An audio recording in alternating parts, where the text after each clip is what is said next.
हा कोणता राजवाडा किंवा किल्ला नसून होळकर घराण्यातल्या देवी अहिल्याबाई यांनी बांधलेला हा नर्मदा नदीच्या काठावरती घाट आहे।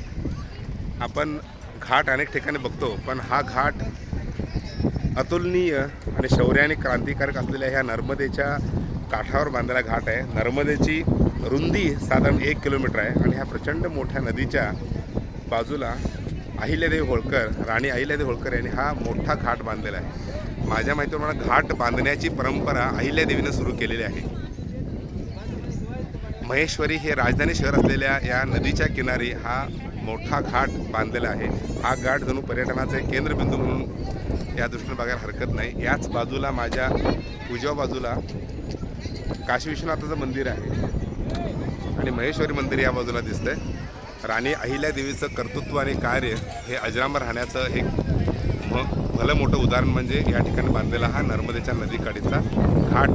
आणि हा घाट इतका प्रेक्षणीय आहे की इथून आपल्याला लवकर निघायला होत नाही। हा नर्मदेचा विस्तीर्ण असा परिसर नर्मदेचा, आणि या ठिकाणी हा बांधलेला घाट हे अतिशय देखणं रूप तत्कालीन म्हणजे 16व्या शतकामध्ये हा बांधलेला घाट आहे।